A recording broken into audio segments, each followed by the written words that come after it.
DHS አሳይለም አፕሊካንትስ ከእንግዲህ በኋላ የስራ ፈቃዳቸው አሳይለማቸው እስኪጸድቅ ድረስ ሊሰጣቸው አይገባም በማለት አዲስ ሜሞ አውጥቷል። ሰላም ጤና ይስጥልኝ። ክፍካር ነኝ በአሜሪካን ሀገር የኢሚግሬሽን የህግ ባለሙያ። እንግዲህ ዲፓርትመንት ኦፍ ሆምላንድ ሴኩሪቲ ወይንም ደግሞ DHS ባወጣው አዲስ ሜሞ ምክንያት የአሳይለም አመልካቾች ከጸደቀ ማለት ነው። አሁን ገና የጸደቀ አይደለም፣ ገና ፕሮፖዛል ነው። ከጸደቀ ግን አሳይለም የሚያመልክቱ ሰዎች የስራ ፈቃድ እንደተለመደው በ6 ወር ወይም ደግሞ በ5ኛ ወራቸው የስራ ፈቃድ ላያገኙ ይችላሉ ማለት ነው። ይሄ እንግዲህ በጣም ዴንጀረስ የሆነ አካሄድ ነው። ምክንያቱም እንግዲህ አንድ ሰው አሳይለም ሲያመለክት አሳይለሙ እስኪጸድቅልኝ ድረስ፣ ምክንያቱም አሳይለም አጁዲኬት የሚደረገው እንግዲህ እንደምታውቁት ረዘም ባለ ዲዩሬሽን ነው፣ ብዙ ጊዜ ማለት ነው። አሁን ለምሳሌ ላስት ኢን ፈርስት አውት ሲኖር ወይም ደግሞ አሁን በዲኤምቪ አካባቢ እንደሚደረገው የመጨረሻዎቹን ትሪት እያደረጉ ባለበት ሁኔታ ካልሆነ በስተቀር ኖርማሊ አሳይለም ፕሮሰስ የሚደረገው ወረፋ ባክሎግ ስላለ ረዘም ያለ ጊዜ ወስዶ ነውና it could be 3 years 4 years 5 years 6 7 8 years እንግዲህ ያለ ስራ ፈቃድ ቁጭ ማለት ይኖርባቸዋል የሚል አዲስ ሜሞን ያወጣው ማለት ነው። ለምንድን ነው ይሄ ሜሞ የወጣው የሚለውን ሪዝን ሲያደርጉ እንግዲህ አሳይለምን ሰው ከያገሩ እየመጣ እየተጠቀመበት ያለው አሜሪካን ሀገር እንደ ሾርት ከት እየሰሩ ለመቆየት እንደ ሾርት ከት ነው እየተጠቀሙበት ያሉት። ከዛ በተጨማሪ ደግሞ ፍሪቪለስ የሆነ የውሸት ማመልከቻ በጣም ብዙ ማመልከቻዎች ስላሉ አሁን ፔንድ የሚያደርግ እንግዲህ ወረፋ እየጠበቀ ያለ 1.4 ሚሊዮን የአሳይለም ማመልከቻዎች አሉ። ይሄ የሚያሳየው የአሜሪካንን አገር ሲስተም ኤክስፕሎይት እየተደረገ እንደሆነ ነው በሚል እንግዲህ ይሄ የአሳይለም ማመልከቻ መቆም የአሳይለም ማመልከቻውን ብንቀበልም የስራ ፈቃድ መስጠት ኢሹ ማድረግ ግን መቆም አለበት የሚል እንግዲህ ስቴትመንት አዲስ ሜሞን ያወጣው ማለት።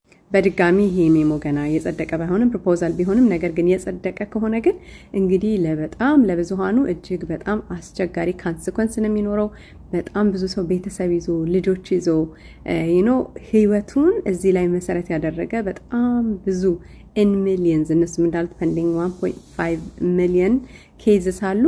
ስለዚህ በጣም ብዙ ቤቶችን የሚያንኳኳ የሚነካ ነው የሚሆነው ማለት ነው። ከዚህ ተጨማሪ እንግዲህ ይሄ ኦልሬዲ ፋይል የሆኑትን ኬዞች ይነካል አይነካም የሚለው ሜሞ ገና በደንብ ዲቴል አድርጎ አላስቀመጠውም። ስለዚህ እንግዲህ በሚቀጥሉት ቀናት ምንድነው የሚሆነው የሚለውን አብረን የምንመለከት ይሆናል ማለት ነው። ለምሳሌ አሳይለም አመልክቶ የስራ ፈቃድ ኦልሬዲ የተሰጠው ሰው ወደ ኋላ ሄዶ አፕላይ ያደርጋል ላያደርግም? ለዛ ሰው የስራ ፈቃዱን ሲያድስ ማደስ ይችላል አይችልም? ሜሞ how does that apply? ወይንስ ደግሞ ለምሳሌ አሁን ፖዝ ይደረግ አሳይለም ሲባል አይደል ዲሲዥን ፖዝ ይደረግ ሲባል ኦልሬዲ ፋይል የተደረጉ ኬዞችን ፖዝ ተደርጓል አይደለ? just like that ወደ ኋላ እየሄደ አፕላይ ያደርጋል ወይንስ ደግሞ አያደርግም የሚለውንም አብረን የምናይ ይሆናል ማለት ነው። ግን እንግዲህ ይሄ ጊዜ ሁሉም ሰው በተቻለ አቅም ፕላን ቢ ሌላ ኦፕሽን ያለ ከሆነ እነሱን ኦፕሽንስ ኤክስፕሎር የሚደረግበት ጊዜ ስለሆነ ይህንን ማይንድፉል እንድትሆኑ ለመንገር ፈልጋለሁኝ። በድጋሚ በጣም የምንሰማቸው አዳዲስ የሚወጡ ሜሞዎች አዳዲስ የሚወጡ ሩሎች በሙሉ ሁሉን ነገር እያጠበቁ እያከረሩ እየሄዱ ነው ያሉትና እንግዲህ ይሄ ነገር እንዴት ነው የሚሆነው የሚለውን በተወሰነ ቀናት የምናይ ይሆናል። እባካችሁ ይሄንን ሰው ባለበት እንዲዘጋጅ ማለት ነው። ምናልባት አንዳንድ ሰው ፕላን ቢ ያለው ለምሳሌ በጋብቻ በተለያየ መንገድ በስራ ኤክሰራ ማስተካከል እየቻለ it's okay በቃ I have my asylum I have my work authorization I am safe I am settled ብሎ የተቀመጠ በጣም ብዙ ሰው ስላለ ይሄ መረጃ እንዲደርሳቸው ቶሎ ብለው አክት እንዲያደርጉ ይሄንን መረጃ አጋሯቸው። በድጋሚ ከብካብ ነኝ። ስለተከታተላችሁኝ አመሰግናለሁ። ሰላም። ትራምፕ በስደተኞች ዲፖርቴሽን ጉዳይ ዛሬ የተናገሩት እጅግ የተጋነነ ነው ተብሏል። በተለይ ቁጥሩ መረጃውን በአጭሩ እነግራችኋለሁ። ፕሬዚዳንት ትራምፕ በምሽቱ ንግግራቸው ወቅት በሀገሪቱ የሚገኙ ወንጀለኛ የሆኑ ህገወጥ ስደተኞችን በከፍተኛ ቁጥር ከአሜሪካ እያስወጡ መሆናቸውን ተናግረዋል። ፕሬዚዳንቱ ህገወጥ የሆኑ ወንጀለኛ ስደተኞችን ከሀገራችን በሪከርድ ቁጥር እያባረር ነው፣ በከፍተኛ ፍጥነትም ጣርገን አስወጣቸዋለን በማለት ተናግረዋል።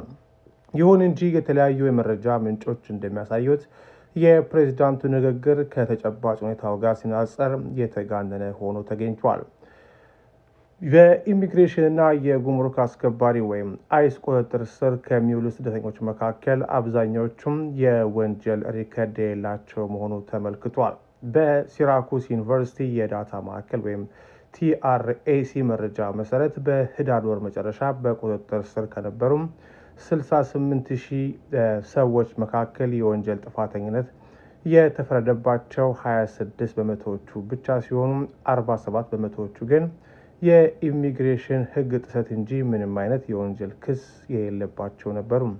የኒውዮርክ ታይምስ ካለፈው ጥር ወር እስከ ጥቅምት ወር ያለው መረጃ መሰረት አድርጎ ባደረገው ትንታኔ ደግሞ በአገር አቀፍ ደረጃ በቁጥጥር ስር ከዋሉት ውስጥ አሰቃቂ ወይም ግዙፍ ወንጀል የፈጸሙት 7 በመቶ ብቻ ናቸው። በአንጻሩም 37 በመቶዎቹ የቀድሞ የወንጀል ሪከርድ ቢኖራቸው አብዛኛዎቹ እንደ መጠጥ ጠጥቶ ማሽከርከርና የትራፊክ ደንብ መጣስ ያሉ ቀላል ጥፋቶች ናቸው። ሲሶ ማለትም 1/3 የሚሆነው ደግሞ ምንም አይነት የወንጀል ክስ የሌለባቸው መሆኑ ተረጋግጧል። ከሀገር በሚወጡት ላይ በተደረገው ትንታኔም በየወሩ ከሚባረሩት ውስጥ የአሰቃቂ ወንጀል ሪከርድ ያላቸው 11 በመቶ ብቻ ሲሆኑ 21 በመቶዎቹ ደግሞ ምንም አይነት የወንጀል ክስ የሌለባቸው ናቸው። ይህ መረጃ እንደሚያሳየው በትራምፕ አስተዳደር ስር የወንጀል ታሪክ የሌላቸው ስደተኞች ከአገር የሚባረሩበት መጠን በከፍተኛ ሁኔታ መጨመሩን እንጂ ፕሬዚዳንቱ እንዳሉት ወንጀለኞች ብቻ እየተባረሩ አለመሆኑን ያሳያል። አሜሪካን ሀገር እየኖራችሁ ነገር ግን ከአሜሪካን ሀገር ወጣ ብሎ ትራቭል ለማድረግ ወደ ሀገር ቤት ለመሄድ ወይም ደግሞ ወደ ሌላ ሀገር ለመሄድ ለምታስቡ ሰዎች አድቫንስ ፓሮል ወይም ደግሞ ቅድሚያ መጠየቅ ያለባችሁ ነገር አለ። እሱን አንዳንድ ነገር ለማለት ነው። አላን ጉደታ ነኝ ከአላን ጉደታ የጠበቃ ቢሮ ነው። ብዙ ጊዜ አሜሪካን ሀገር የሚኖሩ ሰዎች ግሪን ካርድ ያላቸው ሰዎች ወይም ደግሞ ዩኤስ ሲቲዝን የሆኑ ዜጋ የሆኑ ሰዎች ከአሜሪካን ሀገር ወጣ ብለው የተወሰነ ጊዜ ቆይተው ወደ አሜሪካን ሀገር መመለስ ይፈልጋሉ። ሲዝኖቹ ብዙ ችግር የለባቸው። ግን አሁን ግሪን ካርድ ያላቸው ወይም ደግሞ ግሪን ካርድ ሳይኖራቸው አንዳንድ ፔንዲንግ የሆነ ኬዝ ያላቸው ሰዎች ትራቭል ለማድረግ ይፈልጋሉ። በኢመርጀንሲ ሊሆን ይችላል ወይም ደግሞ አንዳንድ ጊዜ በፍላጎትም ሊሆን ይችላል። ከዛ በፊት ግን አሁን ማለት የምፈልገው ነገር ምንድነው፣ ከመሄዳችሁ በፊት በተለይ ደግሞ 6 ወርና ከ6 ወር በላይ ለመቆየት የምታስቡ ከሆነ ከመሄዳችሁ በፊት የአሜሪካንን መንግስት ረዘም ላለ ጊዜ ስለሚሄድ ስመለስ ችግር እንዳይገጥመኝ አድቫንስ ፓሮል እጠይቃለሁ ወይም ደግሞ ሪኤንትሪ ፐርሚት መጠየቅ እፈልጋለሁ ብላችሁ የሚመለከት ፎርም አለ፣ የሚከፈል ገንዘብ አለ። ያን ነገር ካደረጋችሁ በኋላ መንግስት ከፈቀደላችሁ በኋላ ነው መውጣት ያለባችሁ። ምክንያቱም ያ ነገር ሳይሆን ዝም ብላችሁ ተነስታችሁ ቪዚቲንግም ሆነ ለሌላ ፐርፐዝ ከሀገር ከወጣችሁ በኋላ በምትመለሱ ጊዜ አሁን ለምሳሌ ከ6 ወር በላይ ከሆናችሁ ኤርፖርት ላይ ችግር ሊገጥማችሁ ይችላል። ምክንያቱም ግሪን ካርዳችሁን አባንደን አድርጋችኋል ልትባሉ ትችላላችሁ።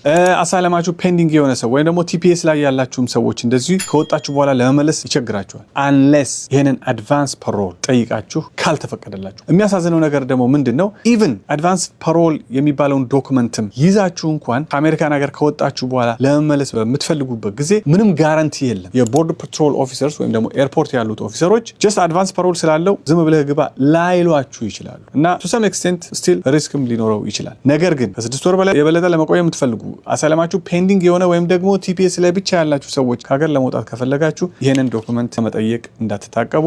አላን ጉደታ ነኝ ከአላን ጉደታ የጠበቃ ቢሮ ነው።